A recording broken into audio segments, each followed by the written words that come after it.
เพราะฉะนั้นคนไทยต้องสมัครสมานสามัคคีหันหน้าเข้าหากันปรึกษาหากันรักกันฉันพี่น้องเราก็จะอยู่ได้เพราะเวลานี้ยุคโลกาภิวัตน์มันจะมีการเปลี่ยนแปลงทางขนบธรรมเนียมจริตประเพณีบางสิ่งบางอย่างก็ขอให้นึกถึงบรรพบุรุษของชาติว่าบรรพบุรุษปู่ย่าตายายเราได้สั่งสมอบรมลูกหลานของคนไทยทุกคนให้ตั้งอยู่ความสามัคคีมีความสมัครสมานกลมเกลียวเมตตาปราณีเอื้ออารีเอื้ออาทรในราชการ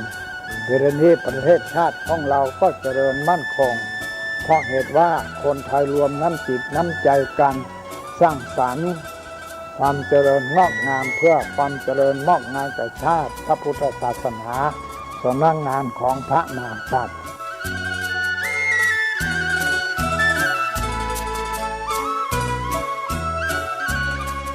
ธรรมะข้อคิดจากพระเดชพระคุณท่านเจ้าคุณพระเทพวิสุทธิคุณด้วยความปรารถนาดีจากสถานีวิทยุพระพุทธศาสนาคลื่นธรรมะเพื่อประชาชน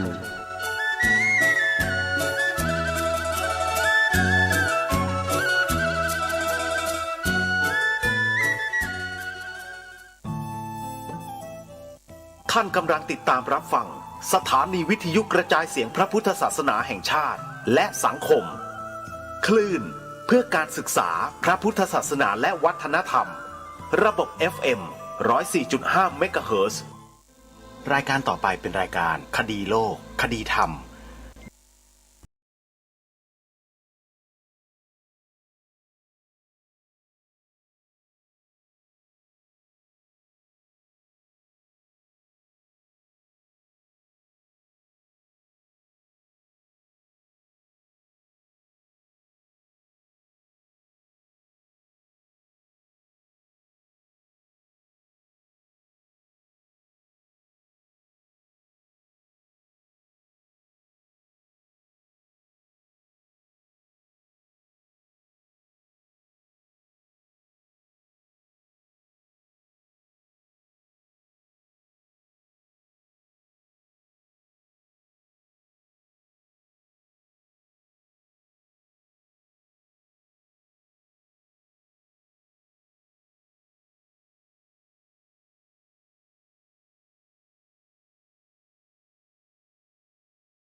วันศุกร์ที่1 กรกฎาคม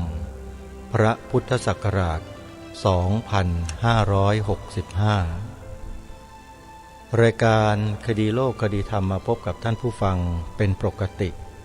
ทุกวันจันทร์ถึงวันศุกร์และวันเสาร์อาทิตย์ทางสถานีวิทยุแห่งนี้ท่านผู้ฟังสามารถดาวน์โหลดแอปพลิเคชันวิทยุพุทธศาสนาทั่วไทยไว้ในโทรศัพท์มือถือเพื่อติดตามรับฟังรายการนี้ได้เป็นประจำทุกวันแอปพลิเคชันชื่อว่าวิทยุพุทธศาสนาทั่วไทยท่านสาธุชนทุกท่านวันนี้ที่ตึกพุทธโลก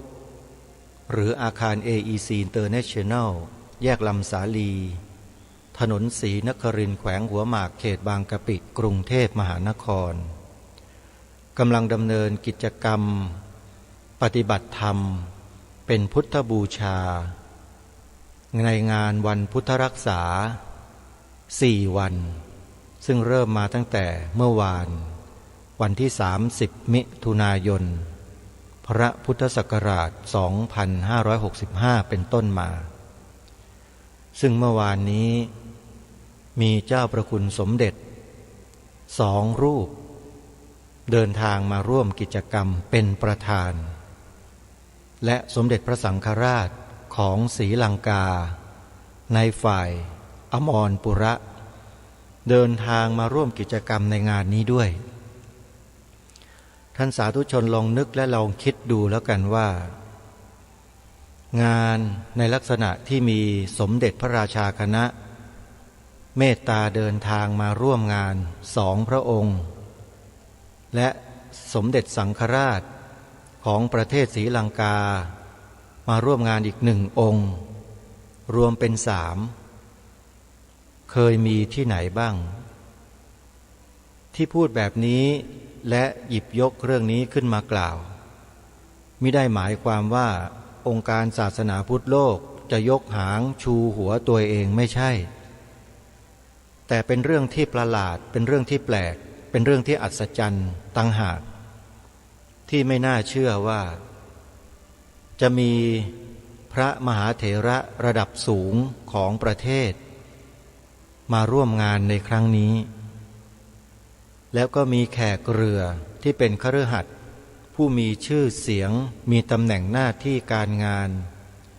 มาร่วมงานกับองค์การศาสนาพุทธโลกหลายต่อหลายท่านตรงนี้เป็นเครื่องบ่งบอกอะไรอย่างไรและจะเป็นไปแบบไหนคิดว่าถ้าเรามองภาพที่เป็นปรากฏการณ์ในครั้งนี้แล้วน่าจะเป็นเครื่องบ่งบอกให้เราได้เห็นภาพในอนาคตว่าจะเป็นไปในทิศทางใดได้อันนี้ถือว่าเป็นความเป็นสิริมงคลต่องานและสถานที่ที่เป็นที่ตั้งขององค์การศาสนาพุทธโลกอย่างมากและยังมีอะไรต่อไม่อะไรอีกหลายประเด็นหลายอย่างที่เกิดขึ้นก่อนงานอาตมาภาพเองในฐานะเป็นส่วนหนึ่งของงานถึงแม้ว่าจะไม่ได้มีความสำคัญ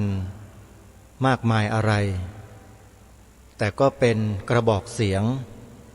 คอยเป็นพิธีกรในรายการ3 วันก่อนงานไปจัดรายการตระเวนคนตระเวนทำสดๆที่นั่นได้เห็นได้ยินได้พูดได้สัมผัสบรรยากาศก่อนงาน3 วันขอบอกได้เลยว่าเป็นอะไรที่อัศจรรย์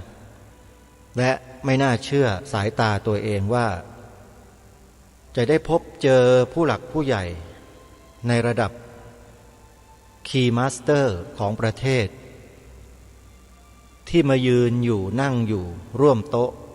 ต่อหน้าต่อตาทั้ง3 วันแต่คงไม่สามารถที่จะพูดในที่นี้ให้ทุกท่านได้ทราบได้ว่าเป็นใครเพียงแค่บอกความรู้สึกส่วนตัวให้กับท่านผู้ฟังที่กำลังฟังรายการคดีโลกคดีธรรมฟังว่ามันอัศจรรย์มันเป็นอะไรที่ไม่น่าเชื่อว่าเขาเหล่านี้จะมาในงานนี้เพราะคนสำคัญระดับประเทศที่จะเดินทางไปที่ไหนก็แล้วแต่เนี่ยเขาจะต้องมีจุดหมายปลายทางที่ชัดเจนเขาจะต้องมีแผนงานที่ชัดเจนและการตัดสินใจที่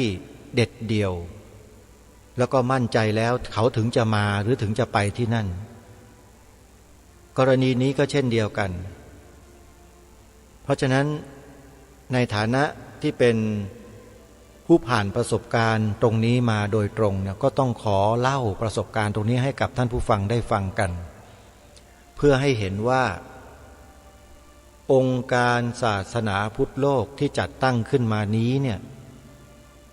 ไม่ได้จัดตั้งขึ้นมาเหมือนอย่างองค์กรทางพระพุทธศาสนาอื่นๆที่เคยเกิดขึ้นมาในประเทศไทยของเราเพราะที่เราเห็นเราทราบเรารู้กันมาทั้งหมดนั้นเราก็ประจักษ์แจ้งด้วยผลงานด้วยกิจกรรมด้วยอะไรต่างๆจนกระทั่งถึงปัจจุบันนี้กันชัดเจนอยู่แล้วแต่สำหรับองค์การศาสนาพุทธโลกแห่งนี้เนี่ยบอกได้คำเดียวว่าแค่การเริ่มต้นก็ไม่ธรรมดาแล้วงานยังเหลืออยู่อีก3 วันคือวันนี้ วันที่1 กรกฎาคมและจะไปสิ้นสุดลงในวันที่3 กรกฎาคมถ้าหากว่าท่านใดมีความสนใจจะมาเยี่ยมมาชมงานมากราบนมัสการพระบรมสารีริกธาตุที่อัญเชิญมาจากประเทศศรีลังกาก็สามารถเดินทางมาร่วมงานได้ตั้งแต่วันนี้เป็นต้นไปอาตมาภาพเองก็ทำหน้าที่เป็นพิธีกรอยู่ในงานบางช่วงแต่ก็จะเป็นผู้ดำเนินรายการหลักอยู่หลังไมค์ของการถ่ายทอดสดทุกวันใครที่ติดตามรับชมสถานีโทรทัศน์ดีทีวีไม่ว่าจะเป็นทางสถานีโทรทัศน์ผ่านดาวเทียมหรือจะดูทาง YouTube ทาง Facebook Live ก็จะได้ยินเสียงอาตมาภาพอยู่ในงานตลอดในช่วงที่เสียงของหน้างานเงียบๆอาตมาก็จะพากแล้วก็บรรยายบรรยากาศให้กับท่านผู้ฟังและท่านผู้ชมที่อยู่ทางบ้านได้ยินเสียงอาตมาภาพอย่างต่อเนื่องนี่คือการทำหน้าที่ในฐานะเป็นพิธีกรถ่ายทอดสดทางสถานีโทรทัศน์ดีทีวีมากว่า10 ปีประสบการณ์เหล่านี้น่าจะเพียงพอสำหรับการนั่งทำหน้าที่อยู่ณสถานที่แห่งนี้แล้วก็เป็นที่ยอมรับยิ่งขึ้นก็ขออนุโมทนาบุญกับญาติโยมสาธุชนพุทธบริษัทที่ติดตามรับฟังรายการหรือรับชมรายการที่อาตมาภาพเป็นผู้ดำเนินรายการอยู่แล้วก็ร่วมทำบุญกันเข้ามามากบ้างน้อยบ้างขอให้เราได้มีส่วนร่วมเท่านั้นเองหากใครสนใจจะสอบถามรายละเอียดเกี่ยวกับองค์การศาสนาพุทธโลก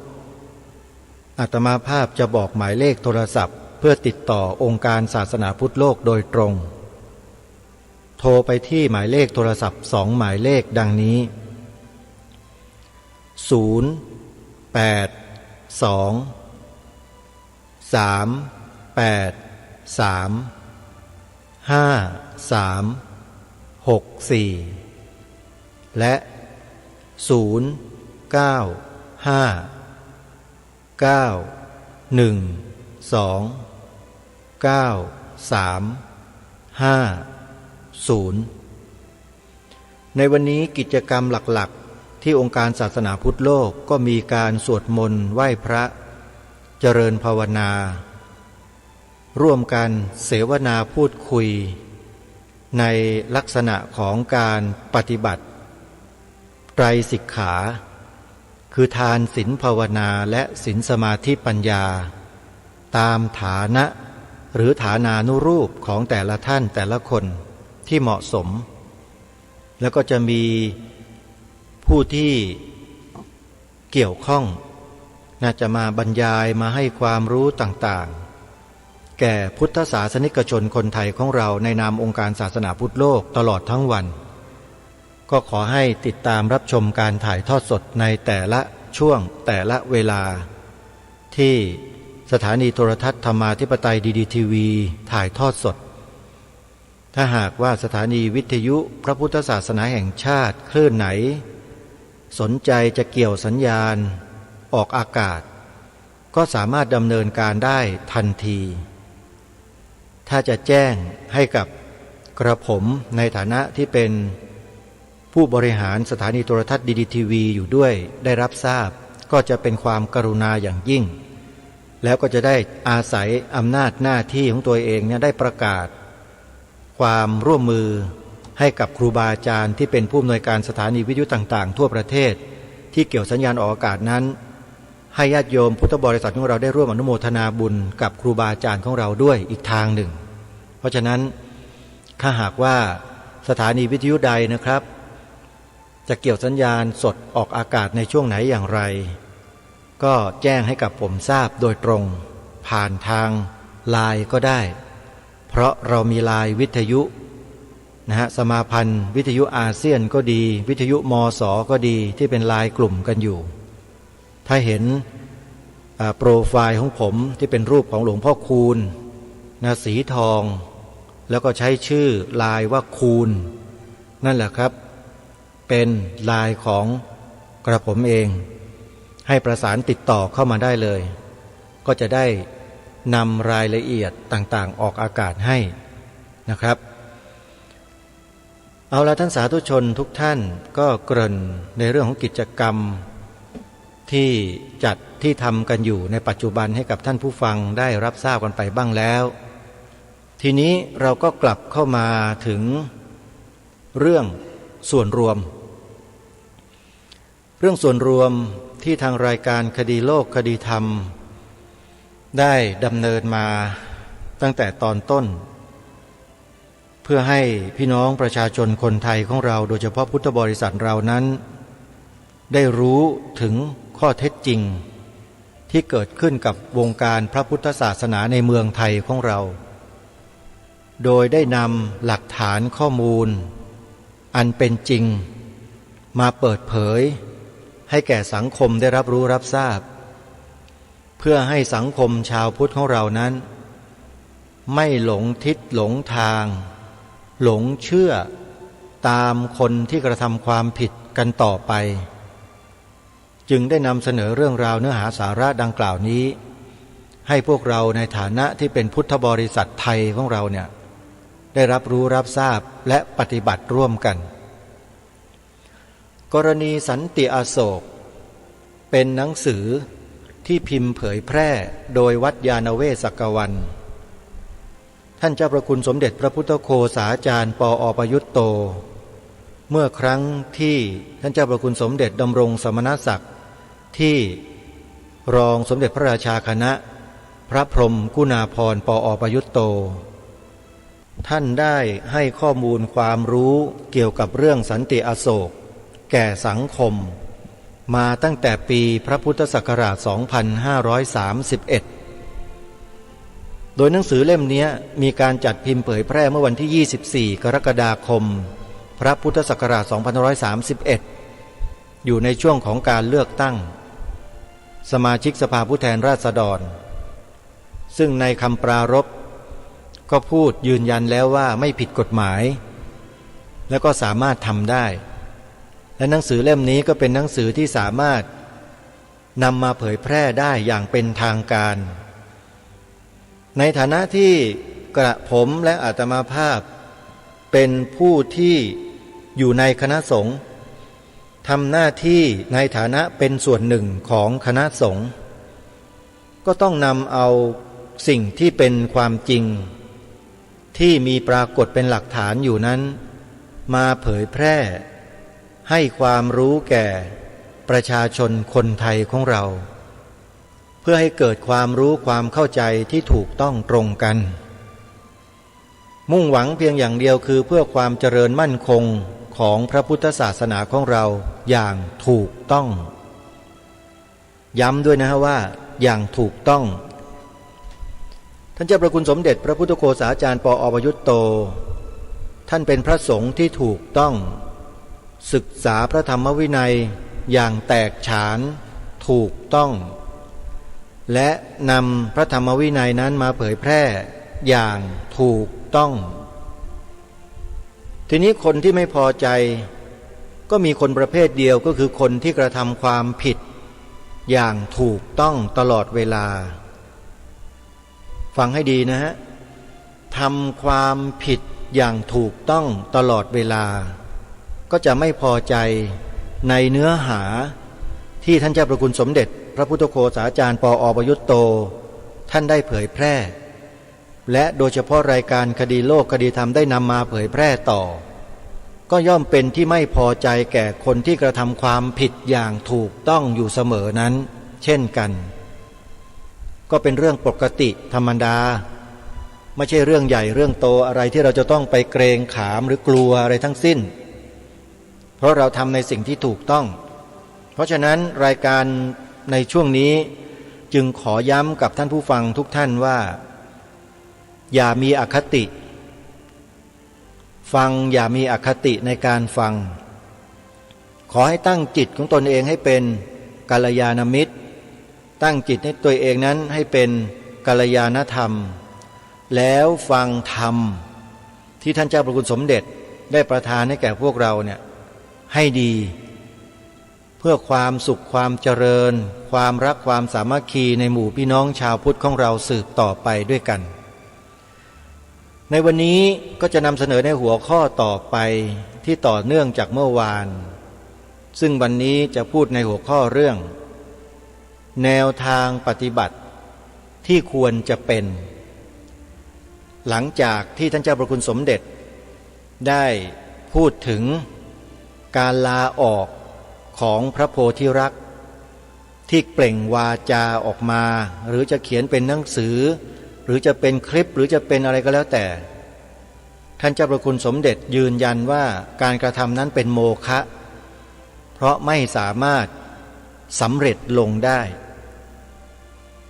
การจะลาออกหรือออกจากคณะสงฆ์มีวิธีเดียวเท่านั้นที่ทำได้คือ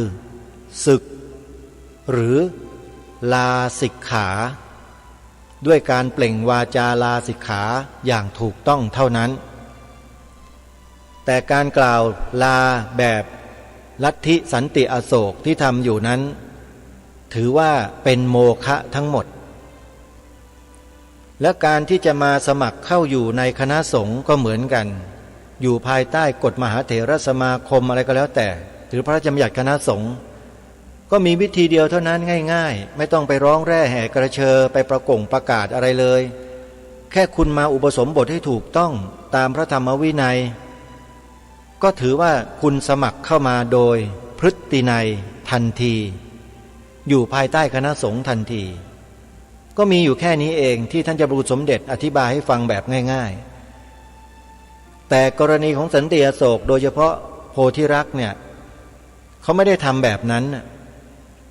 อยู่ๆเขาก็ประกาศโป้งขึ้นมาเลยบอกว่าฉันลาออกจากมหาเถรสมาคมท่านเจ้าพระคุณสมเด็จก็เลยอธิบายความให้แก่พวกเราได้ฟังว่าโพธิรักษ์เนี่ยรู้สึกว่าจะยกหัวชูหางตัวเองสูงเกินไปมั้งอันนี้อาตมาภาพพูดเองนะท่านเจ้าพระคุณสมเด็จอาจจะไม่ได้คิดอย่างนั้นก็ได้คิดว่าตัวเองเป็นใครมากล่าวคำนี้ว่าลาออกจากมหาเถรสมาคมท่านผู้ฟังฟังคำนี้แล้วเข้าใจว่าอย่างไรมีคนคนหนึ่งไม่ได้เป็นกรรมการมหาเถรสมาคมกับเขาซะหน่อย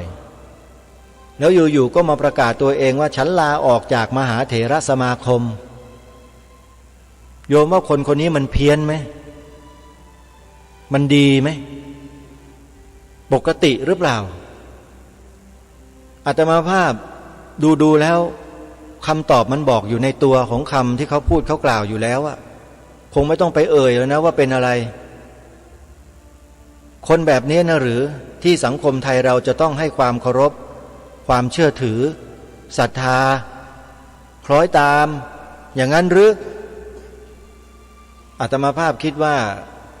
เพี้ยนกันไปใหญ่แล้วสังคมไทยเราถ้าไปหลงเชื่อท่านเจ้าพระคุณสมเด็จเป็นปราชญ์เป็นบัณฑิตเป็นผู้ทรงคุณความรู้เป็นที่ยอมรับของคนในสังคมทั้งโลกเพราะผลงานของท่านเป็นที่ประจักษ์แก่สายตาชาวโลกโดยทั่วไปอยู่แล้วเพราะฉะนั้นการที่คนเราจะทำความรู้ความเข้าใจเรื่องใดเรื่องหนึ่งให้เกิดความรู้ความเข้าใจที่ถูกต้องตรงกันได้นั้นสิ่งสำคัญประการแรกก็คือเราต้องฟังเงี่ยหูฟังตั้งใจฟังสิ่งที่ครูบาอาจารย์ผู้รู้ทั้งหลายท่านกล่าวท่านแสดงในกรณีของข้อมูลที่รายการคดีโลกคดีธรรมนำมาเผยแพร่นี่แหละเป็นข้อมูลที่เราต้องฟังควรฟังเพื่อเรียนรู้เพื่อศึกษาทำความเข้าใจร่วมกันเพื่อไม่ให้เกิดเป็นบาดแผลอันลึกต่อไปในอนาคตข้างหน้าเราต้องมาสมานแผลนี้ให้หายสนิทแล้วมาช่วยกันทำประโยชน์ให้กับพระศาสนาอย่างถูกต้องตรงตามพระธรรมวินัยกันต่อไปจึงจะเป็นสิ่งที่ควร รายการคดีโลกคดีธรรมจึงได้นำเรื่องราวสาระเหล่านี้มาเผยแพร่เพื่อความรู้ความเข้าใจที่ถูกต้องตรงกันมีเป้าหมายอยู่เพียงเท่านี้ส่วนใครที่ไม่เห็นด้วยจะอวยกันต่อไปก็อวยเถอะก็เป็นเรื่องของท่านจะลงนรกลงเหวกันไปที่ไหนก็ไม่ว่าเชิญได้แต่อย่ามาห้ามอย่ามาขัดอย่ามาขวางในการทำหน้าที่ของเราทำในสิ่งที่ถูกต้องเอาละท่านสาธุชนมาฟังกันต่อตั้งใจฟังให้ดีแนวทางปฏิบัติที่ควรจะเป็นท่านเจ้าพระคุณสมเด็จกำลังหาทางออกในเรื่องนี้ให้กับสังคมเราชัดๆเราควรตั้งใจฟังท่านเจ้าพระคุณสมเด็จท่านได้กล่าวได้แสดงดังต่อไปนี้ตามที่ปรากฏและเท่าที่ข้าพเจ้ารู้จักชาวสันติอโศกมักจะเป็นผู้มีกิริยามารยาทเรียบร้อยเป็นอยู่เรียบง่ายมีระเบียบวินัยเคร่งครัดตั้งใจและทำจริงจังในสิ่งที่ยึดถือว่าถูกต้องซึ่งเป็นคุณสมบัติที่ดีและนับว่าเป็นข้อดีของชาวสันติอโศกเมื่อมองแต่ในด้านนี้ก็ทำให้เกิดความรู้สึกว่าเป็นความหวังใหม่ในการที่จะช่วยกันฟื้นฟูพระพุทธศาสนาแต่ถ้าคุณสมบัติที่ดีเหล่านี้ถูกนำไปใช้ในเรื่องที่ผิดพลาดหรือผู้มีคุณสมบัติที่ดีนั้นเดินทางผิดเสียเองก็เป็นเรื่องที่น่าเสียดายยิ่งในกรณีที่เห็นผิดและถือผิดคุณสมบัติที่ดีเช่นความขยันจริงจังและยิ่งกลับเป็นพลังที่ทำให้เกิดผลร้ายรุนแรงหนักยิ่งขึ้นอย่างน้อยผลดีก็ไม่คุ้มผลเสียเหมือนคนขยันเอาจริงเอาจังเมื่อหลงทางแล้วก็ยิ่งผิดไปไกลพระโพธิรักษ์ผู้เป็นเจ้าสำนักสันติอโศกเองได้แสดงความเอาจริงเอาจังอย่างมากในการพูดการเขียนติเตียนความประพฤติบกพร่องย่อหย่อนและพฤติการผิดสมณวิสัยต่างๆมากมายที่เกิดขึ้นในคณะสงฆ์และวงการพระพุทธศาสนาโดยทั่วไปคำพูดและข้อเขียนของท่านรุนแรงมากในระยะแรกๆแต่ต่อมาก็ได้ผ่อนเบาและมีลักษณะประนีประนอมมากยิ่งขึ้นมองในแง่หนึ่งก็เป็นการดีที่ท่านได้แสดงออกเช่นนี้ในช่วงเวลาที่หลายสิ่งหลายอย่างในวงการพระพุทธศาสนาควรได้รับการแก้ไขปรับปรุงแต่แล้วการกระทำของพระโพธิรักษ์ก็ไม่เป็นแรงกดดันให้เกิดการแก้ไขปรับปรุงอย่างที่น่าจะเป็นได้ทั้งนี้เพราะปัจจัยหลายประการโดยเฉพาะคือท่านไม่เพียงติเตียนสิ่งที่ควรติเตียนเท่านั้นแต่ยังได้แสดงความเห็นความเข้าใจที่ผิดพลาดและประกาศข้อปฏิบัติดีงามบางอย่างที่ท่านนำมาถืออย่างผิดออกมาด้วย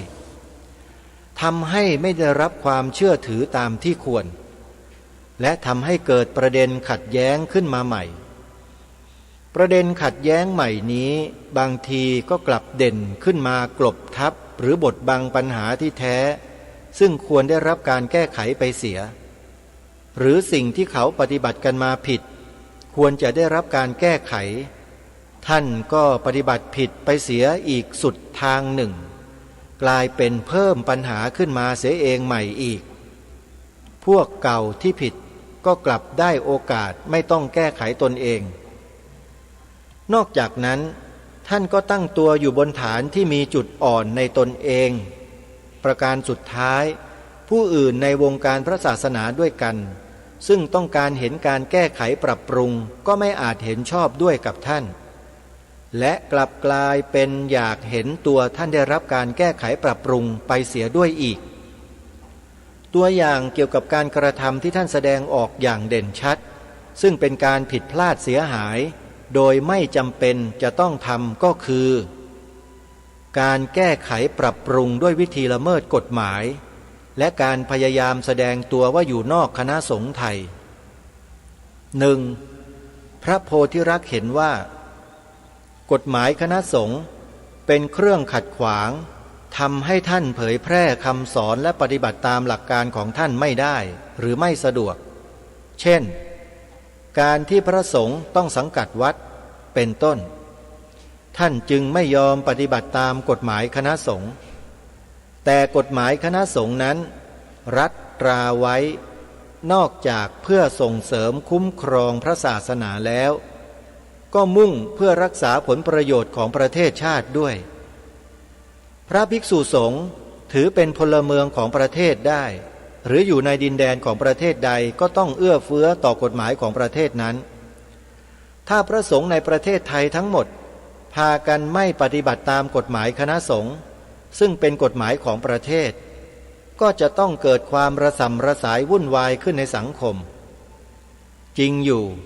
กฎหมายคณะสงฆ์ก็เหมือนกฎหมายอื่นๆอาจมีบทบัญญัติที่ไม่อำนวยผลดีบางอย่างเท่าที่ควรหรือทำให้การปฏิบัติดีบางอย่างไม่สะดวกหรือไม่เหมาะสมกับสภาพของกาลสมัยเป็นต้นในกรณีเช่นนี้วิธีปฏิบัติที่เป็นไปตามหลักการของสังคมประชาธิปไตยก็คือการดำเนินการเพื่อให้มีการแก้ไขเพิ่มเติมกฎหมายนั้นไม่ใช่การฝ่าฝืนหรือละเมิดฉะนั้นเมื่อสันติอโศกเห็นว่ากฎหมายคณะสงฆ์ไม่เอื้อต่อการปฏิบัติศาสนกิจก็ควรดำเนินการตามแบบแผนของสังคมที่ให้โอกาสอยู่แล้วโดยพยายามให้มีการแก้ไขกฎหมายคณะสงฆ์ซึ่งก็มีกลุ่มอื่นคณะอื่นพยายามดำเนินการกันอยู่บ้างแล้วไม่ใช่ใช้วิธีฝ่าฝืนละเมิดโดยไม่ปฏิบัติตามถ้าทำตามแบบแผนเช่นนี้ก็ย่อมเป็นที่ยอมรับในหมู่อารยชน 2. พระโพธิรักษ์พูดในทำนองที่ให้เห็นว่าพระสงฆ์ทั้งหลายทั่วไปในคณะสงฆ์ไทยประพฤติปฏิบัติไม่ถูกต้องท่านจึงขอลาออกไปอยู่นอกคณะสงฆ์ไทยเพื่อจะได้ประพฤติปฏิบัติได้ตามหลักการที่ท่านเห็นชอบในกรณีนี้การลาออกของท่านไม่สำเร็จผลและไม่มีความหมายใดๆเลยยิ่งกว่านั้นก็เป็นการกระทำที่ไม่มีความจำเป็นใดๆทั้งนี้เพราะว่าพระภิกษุที่ประพฤติเหลวไหลต่างๆก็เป็นเพียงบางกลุ่มบางพวกในคณะสงฆ์ไทยและถ้าท่านมีเจตนาดีจริงๆก็ควรอยู่ช่วยกันแก้ไขปรับปรุงภายในคณะสงฆ์เองก็จะเป็นการช่วยเหลือเกื้อกูลแก่พระศาสนาได้มากขึ้นและในส่วนที่ตัวท่านเองผิดพลาดบกพร่องผู้อื่นก็จะได้ช่วยแก้ไขปรับปรุงให้ท่านได้สะดวกขึ้นด้วยในคณะสงฆ์ไทยนี้ยังมีช่องสำหรับผู้ที่จะช่วยสร้างสรรค์ปรับปรุงได้อยู่กรณีที่ท่านอ้างให้เห็นว่าพระสงฆ์ในคณะสงฆ์ไทยประพฤติผิดแปลกหรือไม่มีช่องที่ท่านจะอยู่ร่วมได้นั้นไม่เป็นความจริงดังเช่นข้อเขียนที่เป็นคำแถลงของสันติอโศกเองดังข้อความว่าแต่มีลัทธินิยมที่ผิดแผกแตกต่างกันไปเช่นอย่างสวนโมกธรรมกายสันติอโศกมหาเถรสมาคมเป็นต้นทำให้มองเห็นไปได้ว่าสันติอโศกไม่รู้จักไม่เข้าใจอะไรเลยเกี่ยวกับระบบการปกครองคณะสงฆ์ที่ท่านคิดว่าท่านได้ขอลาออกไปแล้วข้อความข้างต้นนั้นเป็นการจับเอาสิ่งที่เป็นคนละเรื่องคนละประเภทมาเรียงเข้าชุดกันเหมือนกับคำพูดว่าท้องถิ่นที่แตกต่างกันไปดังเช่นจังหวัดเพชรบุรีจังหวัดเชียงใหม่จังหวัดนครปฐมและคณะรัฐมนตรีซึ่งผู้ที่มีความรู้ความเข้าใจอ่านแล้วย่อมมองเห็นเป็นคำพูดที่ชวนขบขันข้อความข้างต้นแสดงว่าสันติอโศกเข้าใจว่าคณะของตนเป็นคณะสงฆ์หนึ่งและมหาเถรสมาคมเป็นอีกคณะสงฆ์หนึ่งซึ่งความจริงมหาเถรสมาคมเป็นองค์กรสำหรับทำหน้าที่ปกครองเท่านั้นและสันติอโศกเข้าใจว่าสวนโมกก็ต่างหากจากมหาเถรสมาคมเช่นเดียวกับคณะของตนถ้าสันติอโศกมีความเข้าใจในเรื่องราวเหล่านี้สับสนไม่รู้จักไม่เข้าใจอะไรเสียเลยการพิจารณาตัดสินใจต่างๆของสันติอโศกจะวุ่นวายสับสนเพียงใดและจะเป็นที่ยอมรับได้อย่างไร อันหนึ่งพึงสังเกตด้วยว่าท่านพุทธทาสที่สันติอโศกนำคำประพันธ์ของท่านมาอ้างในหนังสือแถลงของตนนั้นท่านก็อยู่ในคณะสงฆ์ไทยโดยสมบูรณ์ทั้งโดยกฎหมายและโดยที่ท่านไม่เคยประกาศตัวแยกออกไปเมื่อท่านพุทธทาสทำงานปรับปรุงฟื้นฟูต่างๆทางพระศาสนาท่านก็ไม่ต้องประกาศตัวแยกจากคณะสงฆ์ไทยซึ่งไม่จำเป็นต้องทำและถึงทำก็ไม่ได้มีผลอะไรดังได้กล่าวแล้วขอสันติอโศกพูดในทำนองที่ให้เห็นว่าพระสงฆ์ในคณะสงฆ์ไทยห่มจีวรสีเหลืองผิดวินัยถ้าท่านอยู่ในคณะสงฆ์ไทยท่านก็จะต้องห่มจีวรสีเหลืองและผิดวินัยด้วยท่านจึงต้องแยกออกไปคำพูดเช่นนี้มีความผิดพลาดซ้อนสองชั้นด้วยกัน 1. สีจีวรที่พระพุทธเจ้าทรงบัญญัติห้ามมิให้พระสงฆ์ใช้มี7 สีคือครามเหลืองแดงบานเย็นแสดชมพูและดำโดยในนี้ถ้าพระภิกษุรูปใดใช้จีวรสีเหลืองก็ย่อมผิดวินัยแต่ก็เป็นที่รู้กันว่าพระสงฆ์ในประเทศไทยไม่ได้ใช้จีวรสีเหลืองสีจีวรพระไทยที่เห็นกันมากแบบหนึ่งนั้นเป็นสีกึ่งแดงกึ่งเหลืองไม่เหมือนสีที่มีชื่อเรียกสีใดเลยแต่เพื่อให้พูดจากันรู้เรื่องจึงได้เรียกด้วยสีที่เทียบเคียงว่าผ้าเหลืองแต่ไม่ได้หมายความว่าเหลืองจริงๆบางทีก็เรียกให้เฉพาะเข้าว่าสีจีวรพระดังนั้นชาวสันติอโศกจึงควรเบาใจได้ในประการที่หนึ่งว่าถ้าจะห่มจีวรสีอย่างที่พระไทยห่มกันอยู่ก็ไม่ผิดวินัย 2. อย่างไรก็ตามพระสงฆ์ไทยอีกส่วนหนึ่งซึ่งก็มีจำนวนไม่น้อยเลยห่มจีวรสีกรักหม่นถ้าชาวสันติอโศกไม่ชอบสีอย่างแรกหรือยังไม่สบายใจที่จะห่มสีอย่างนั้นก็สามารถเลือกห่มจีวรสีกรักหม่นนี้ได้ด้วยเหตุนี้เรื่องสีจีวรจึงไม่เป็นเหตุผลใดๆเลยที่สันติอโศกจะสามารถนำไปยกเป็นข้ออ้างในการที่จะออกจากคณะสงฆ์ไทยได้คอชาวสันติอโศกไม่โกนคิ้วแต่เหตุผลที่อ้างในการไม่โกนคิ้วนั้นว่าเพื่อไม่ให้เหมือนพระสงฆ์ในคณะสงฆ์ไทยจะได้ไม่มีใครฟ้องได้ว่าแต่งกายเลียนแบบคณะสงฆ์ไทยการอ้างในข้อนี้ไม่มีผลและไม่มีความหมายใดๆเลยเพราะพระโพธิรักษ์ยังอยู่ในคณะสงฆ์ไทยตามกฎหมายโดยสมบูรณ์คำพูดในข้อนี้แทนที่จะเป็นว่าพระสันติอโศกไม่อยู่ในคณะสงฆ์ไทยจึงไม่โกนคิ้วเพื่อไม่ให้เป็นการแต่งกายเลียนแบบพระในคณะสงฆ์ไทยก็กลายเป็นจะต้องเปลี่ยนใหม่ว่าพระสันติอโศกแต่งกายให้ผิดแปลกไปจากพระสงฆ์ไทยทั้งที่อยู่ในคณะสงฆ์ไทยบางคราวสันติอโศกจะพูดในทำนองที่ให้คนเข้าใจว่าพระสงฆ์ไทยโกนคิ้วผิดวินัยเพราะพระพุทธเจ้าทรงบัญญัติไว้ว่าให้พระสงฆ์โกนผมและหนวดเท่านั้นไม่ได้สั่งไว้ให้โกนคิ้วและคณะสงฆ์ในประเทศอื่นๆก็ไม่โกนคิ้วเรื่องโกนคิ้วนี้กล่าวได้ว่าเป็นลักษณะเฉพาะของพระสงฆ์ไทยไม่ใช่เรื่องว่าผิดวินัยหรือไม่จัดเข้าในประเภทขนบธรรมเนียมประเพณีถ้าขนบธรรมเนียมประเพณีนั้นไม่ขัดกับพระวินัยหรือช่วยเสริมวินัยให้มั่นขึ้นก็เป็นการชอบตัวอย่างเช่นในประเทศไทยมีประเพณีว่าพระสงฆ์ใช้ผ้ารับประเคนของจากสตรีไม่รับจากมือโดยตรงการใช้ผ้ารับประเคนนี้พระพุทธเจ้าไม่ได้ทรงบัญญัติเป็นวินัยไว้และพระสงฆ์ในประเทศอื่นๆก็ไม่ใช้ผ้ารับประเคนของจากสตรีในกรณีนี้ ประเพณีช่วยเสริมการรักษาวินัยให้มั่นขึ้นจึงได้ส่งเสริมและยึดถือปฏิบัติกันมาการที่พระสงฆ์ไทยโกนคิ้วนั้นสันนิษฐานได้อย่างหนึ่งว่าจะให้พระภิกษุต่างจากคฤหัสถ์ที่โกนหัวซึ่งโกนแต่ผมอย่างเดียว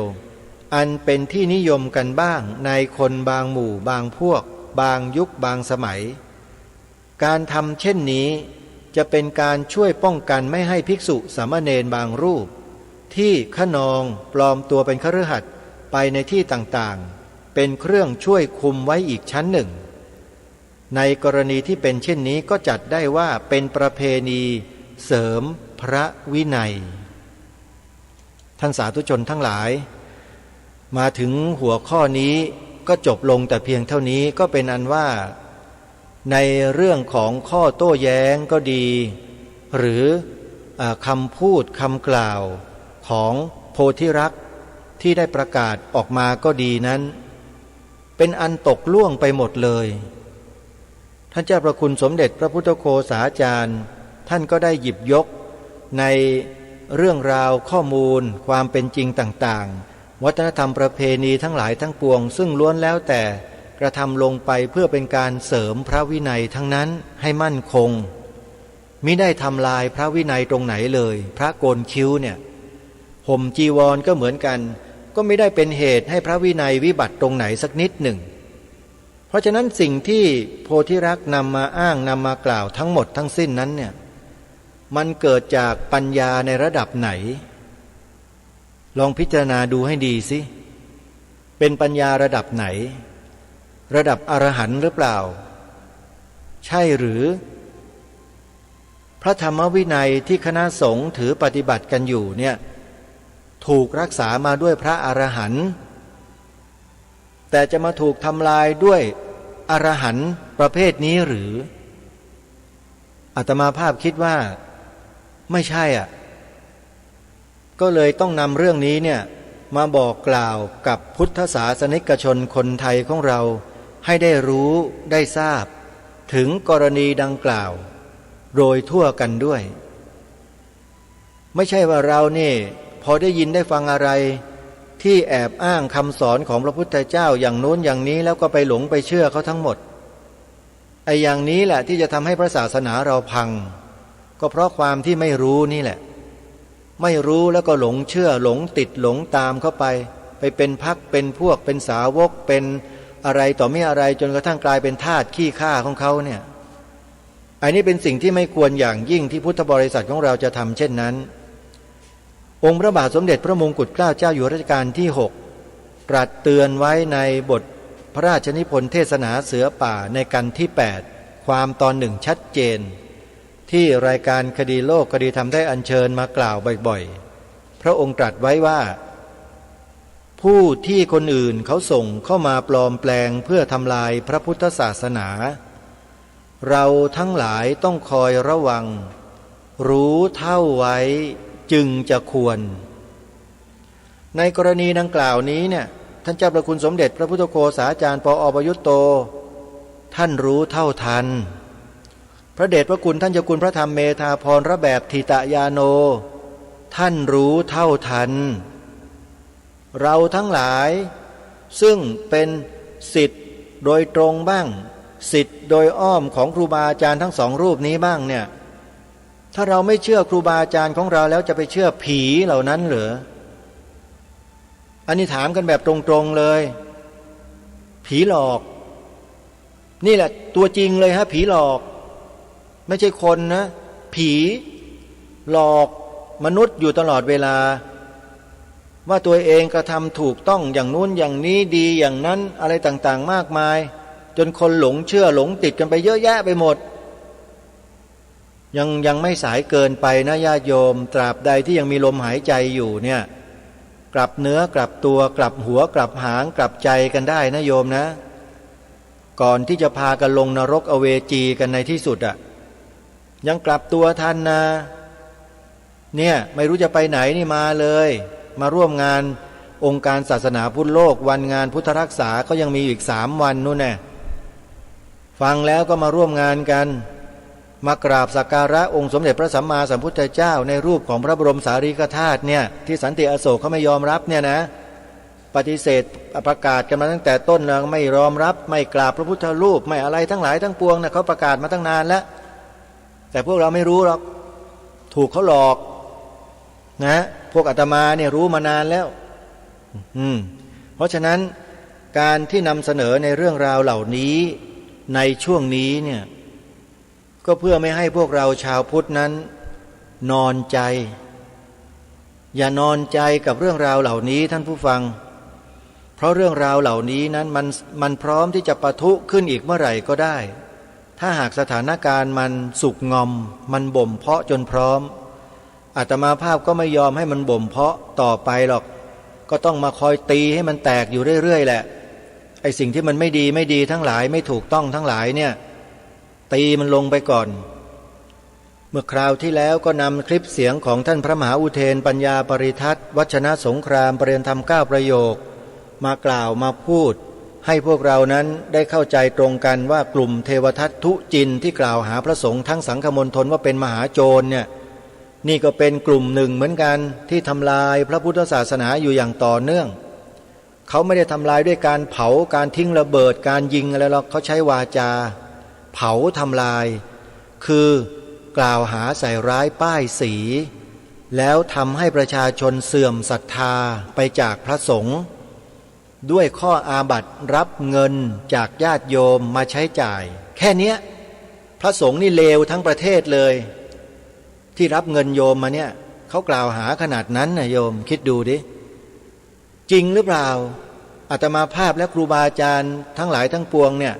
ที่รับเงินรับปัจจัยจากญาติโยมมาเนี่ยมาทำความเลวจนศาสนาเราแย่จริงหรือเปล่าโยม